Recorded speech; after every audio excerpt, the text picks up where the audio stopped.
तो इसमें हम लोगों को पढ़ना है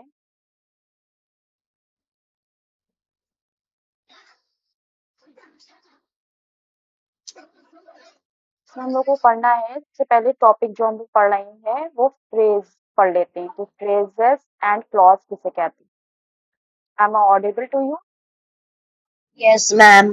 ठीक है। तो फ्रेज एंड क्लॉजेस क्या है ये हम इस तरह से एनालॉजी करके पढ़ लेते हैं। फ्रेज एंड क्लॉज बहुत इजी है तो ज्यादा इसमें समझने की चीज नहीं है।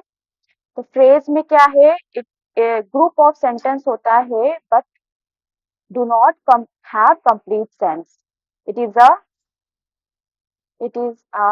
group of sentence, group of sentence, group of sentence होता है which do not have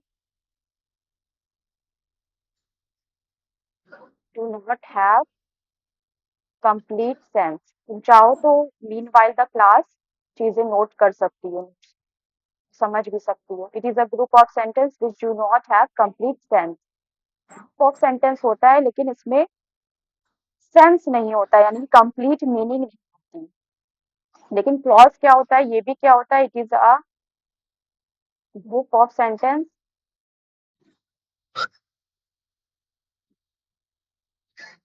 which have meaning, which have meaning, some sense। Uncle.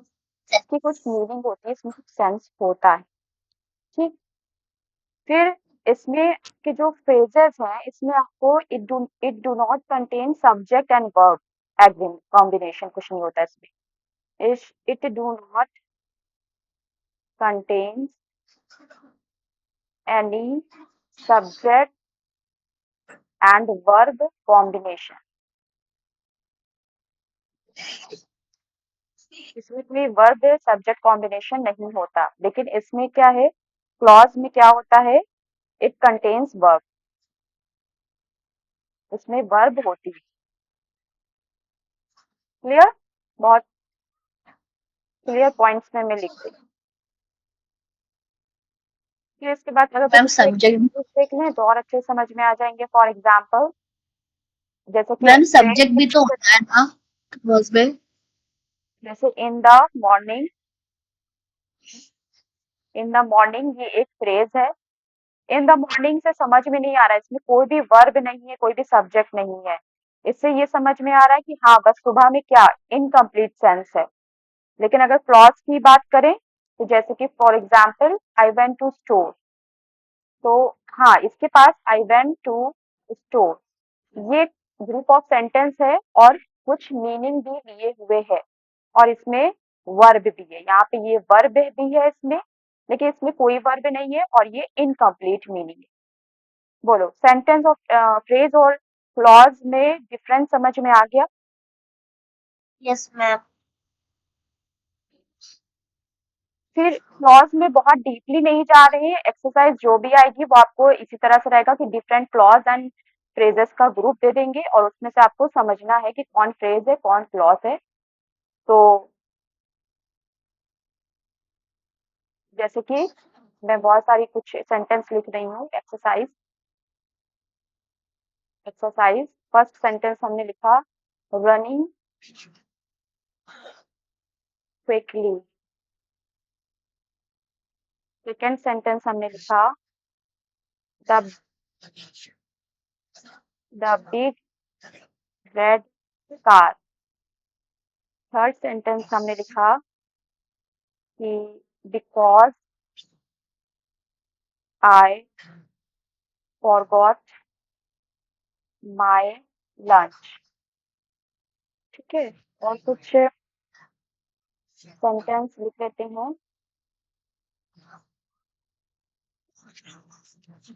जैसे कि लिख देते हैं I go to go to upstairs. ये कुछ हमने सेंटेंस लिखे। अब आपको इसमें हमें ये बताना है कि ये फ्रेज है, फ्रेज है, क्या है। So starting from first, quickly, running quickly, what is this? Close. Running quickly क्या है? नहीं सॉरी फ्रेज या phrase. Clause?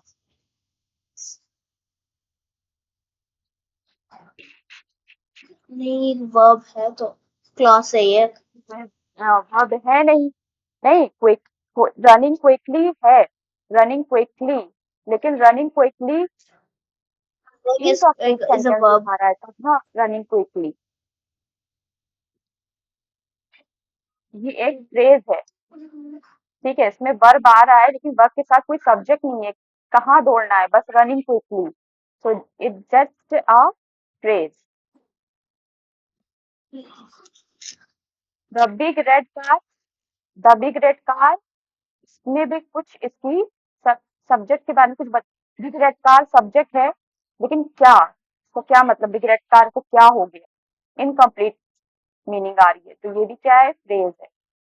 Because I forget my lunch, हाँ ये कंप्लीट सेंटेंस कुछ मीनिंग दे रहा है कि क्योंकि मैं अपना लंच भूल गई, तो यानी कि समथिंग हैपन, कोई डिपेंडेंट इंडिपेंडेंट हो रही है कि हाँ क्योंकि मैं अपना लंच भूल गई तो ऐसा हुआ, तो हाँ ये कुछ कंप्लीट सेंस रख रहा है, तो इसलिए ये क्या है, ये क्लॉज है। और इसी तरह से आई गो टू अप स्टेयर्स, ये भी साफ साफ समझ में आ रहा है कि मुझे सीढ़ी चढ़ के ऊपर जाना है, तो ये भी क्या है, क्लॉज।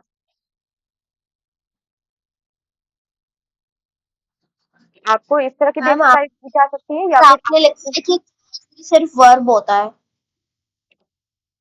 वर्ब तो इसमें भी है, running, running is a verb, लेकिन ये फ्रेज नहीं हो रहा है।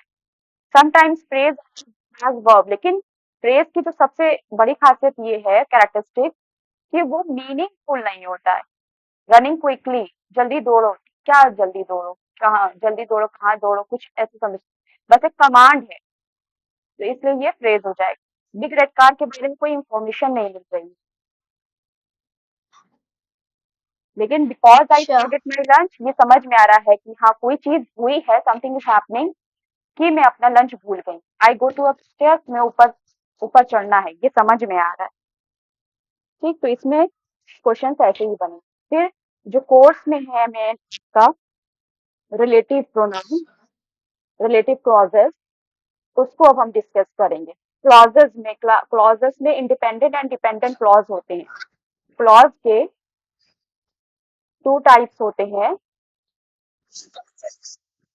डिपेंडेंट क्लॉज जो सेंटेंस पे डिपेंड करता है, डिपेंडेंट क्लॉज, और इंडिपेंडेंट, इंडिपेंडेंट, यानी कि ऐसा meaning I go to upstairs, ये आई गो टू अपस्टेयर्स, ये आपका इंडिपेंडेंट क्लॉज, लेकिन because I forget the lunch, because I forgot the lunch, ये आपका क्या है, ये आपका डिपेंडेंट क्लॉज है, कि ये दूसरी चीज है कि क्या हुआ, because I forget the lunch, तो क्या हुआ अगर तुम भूल गई, और यही, ये जो बिकॉज आ रहा है क्लॉज में, यही क्लॉज में पढ़ोगी, जो रिलेटिव और टाइम क्लॉज, ये सारी चीज। तो अब जल्दी से हम लोग देखते हैं रिलेटिव क्लॉज क्या हो रहे हैं, जो आपके सिलेबस का हिस्सा है, relative clause.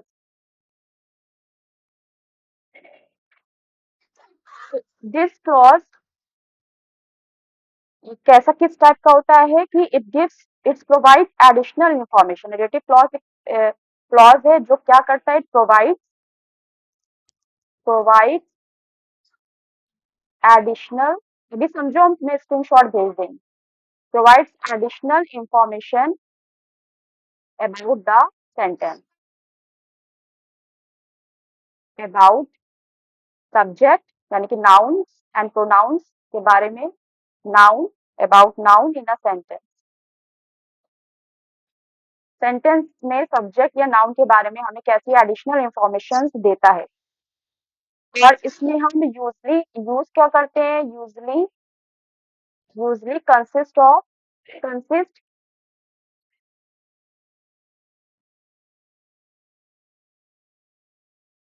Two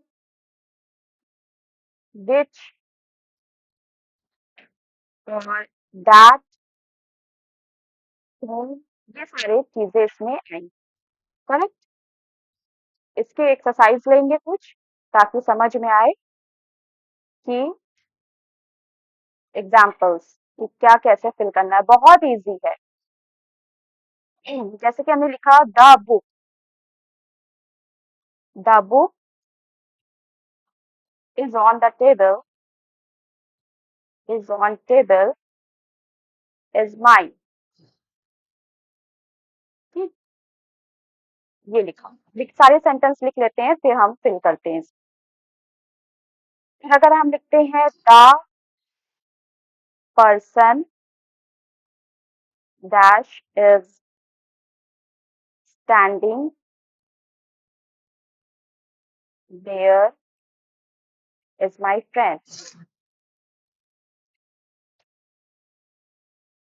is my friend,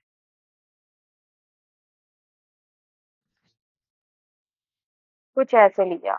और क्या ले सकते हैं, क्वेश्चंस, क्वेश्चंस ले सकते हैं। Just a minute.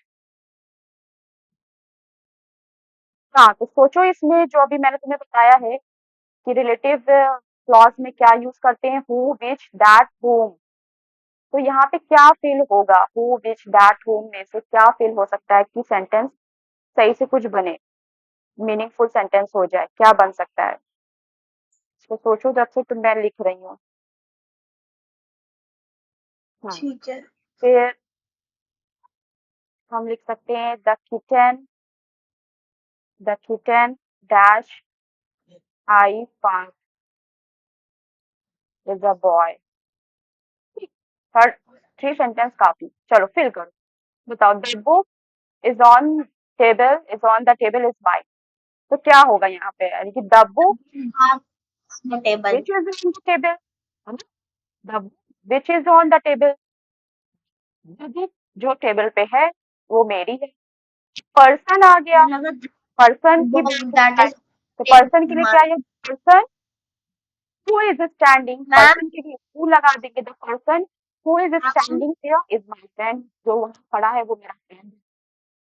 फिर kitten dash dash I found is a boy, kitten boy है, कौन सा किटन बॉय है, जिसको मैंने पाया है। तो the kitten that I found, I नहीं, that I found is a, ma'am first वाले में the book that is on the table is mine नहीं होगा।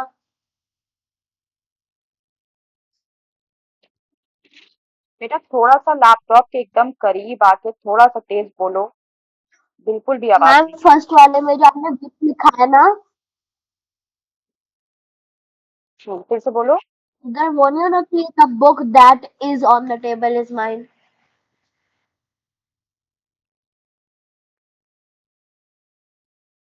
टेक्स्ट करो, क्या बोल रही हो, टेक्स्ट करो।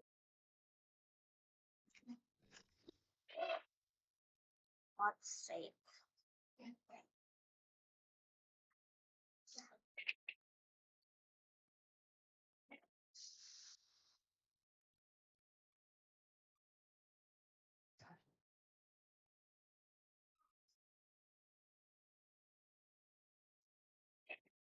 इसमें और क्वेश्चंस ले सकते हैं कि द सोफा डैश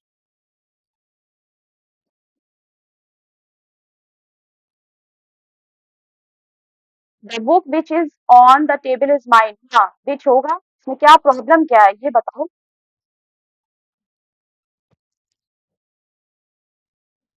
नहीं, वहां पे दैट सुटेबल नहीं लग रहा है फर्स्ट वाले में। The book that is on the table is mine, ये थोड़ा बोलने में सही नहीं लग रहा है। The book the book is on the table, कौन सी बुक, जो टेबल पे रखी है। तो that is on the table ये ज्यादा नहीं है फेवर में, जितना फेवर में विच है। The book which is on the table, जो बुक टेबल पे रखी है। लेकिन kitten which I found is a bride, नहीं, विच नहीं लगेगा। किटन दैट आई फाउंड, जो प्रोनाउंस करने में साउंड गुड लगे, नहीं करेक्ट नहीं होगा, that should not be correct. थोड़ा सा अजीब लग रहा है बोलने में कि the book that is on the table is mine, नहीं, the book which is on the table is mine, ये परफेक्ट लगे।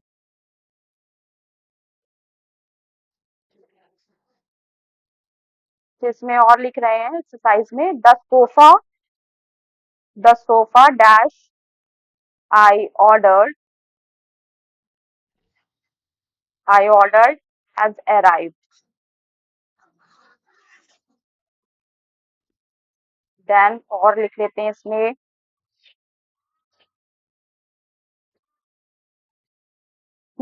the sofa that I ordered was arrived.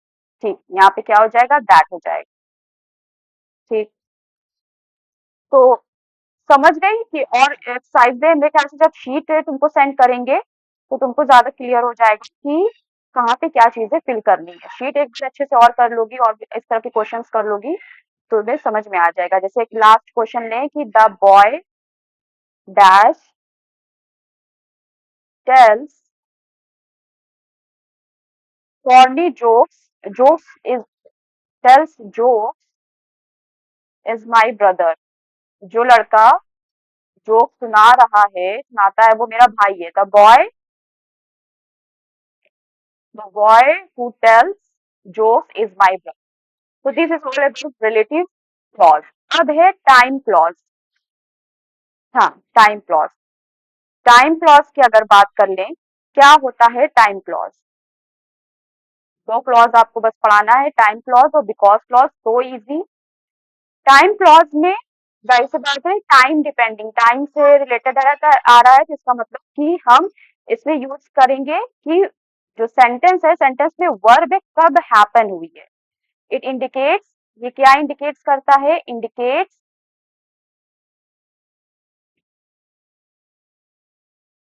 When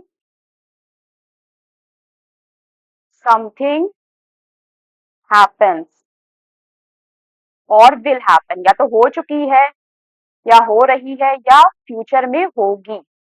according to time, present past के हिसाब से हम इसमें लिखेंगे। तो इसमें क्या क्या आ जाएगा? इसमें व्हेन आ जाएगा यूज करने में, अगर हम यूज करेंगे तो व्हेन यूज करेंगे, वाइल यूज करेंगे, और आफ्टर बिफोर यूज करेंगे, आफ्टर बिफोर यूज करेंगे, अनटिल यूज करेंगे। ठीक है, ये सारी यूज कर सकते हैं। तो एग्जाम्पल्स अगर इसके लिखे हम, तो एग्जाम्पल्स में सबका बना सकते हैं। तो I will call you, I will call you, I will call you dash I arrive.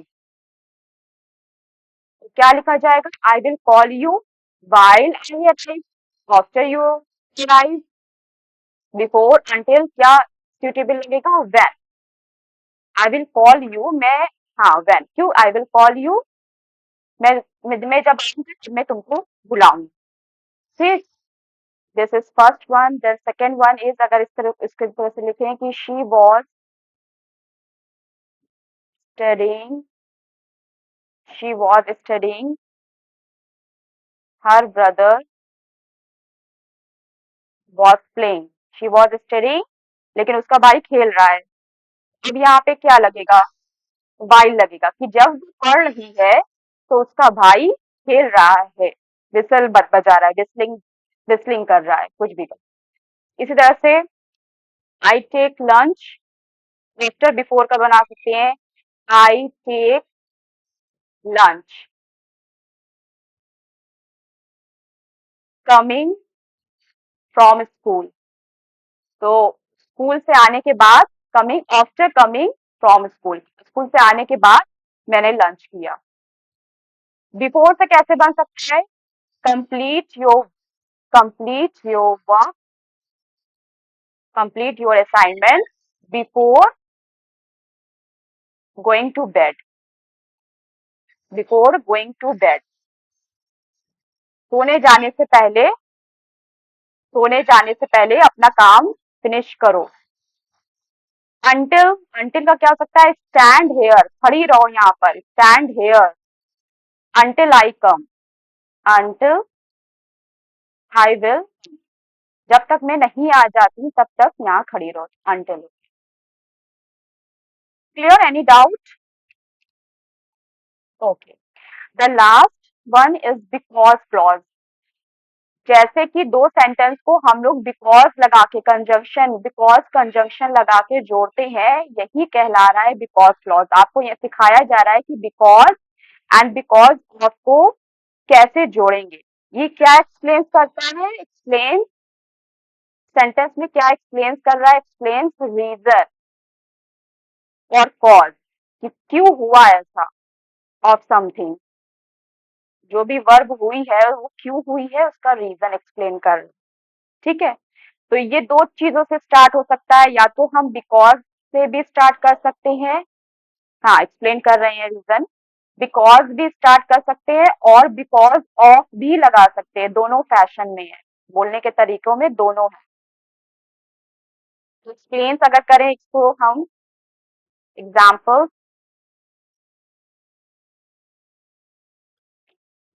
For example जैसे कि बोले कि आई एम टायर्ड, मैं थक गई हूँ। आई एम टायर्ड, अब हम इसका रीजन दे रहे हैं, अगर आई एम टायर्ड क्यों थक गई हूँ, I did lots of work, या I work from the morning, I did lots of work, कुछ भी हो सकता है रीजन। आई डिड यहाँ पे लग जाएगा because I did lots of work. ठीक, ठीक है।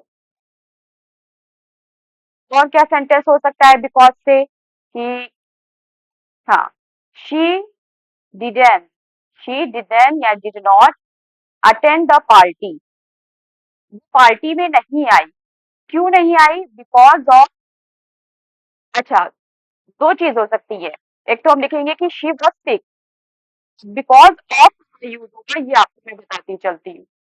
एक सेंटेंस को हमने ये लिखा, she did not attend the party dash she was sick, इसी में तीसरा सेंटेंस सेम लिखेंगे कि she did not attend party dash illness, बस इतना लिखेंगे। देखो बेटा, फर्स्ट वाले में हाँ बिकॉज ऑफ नहीं होगा, बिकॉज ऑफ हर सिकनेस, हाँ यहाँ पे अगर बिकॉज ऑफ सिकनेस होता तो हम बिकॉज ऑफ लगाते हैं, यहाँ पे है she did not attend party she was sick, अलग सेंटेंस है तो हम यहाँ पे सिर्फ बिकॉज लिखेंगे। लेकिन चूंकि यहाँ पे इलनेस है या हर सिकनेस है, इलनेस या फिर हर सिकनेस हो, एडजेक्टिव हो, तो हम क्या करेंगे, यहाँ पे लिखेंगे बिकॉज ऑफ, तो इस ऐसी जगहों पे लगेगा because of. So that's it about in your syllabus. Hope तो आप समझ गई होंगी, और जब तक आप बहुत सारी शीट सॉल्व नहीं करेंगी तब तक आपको समझ में नहीं आएगी। तो I will send you in sheets, do it fast and forward it to me. I will check it. Okay.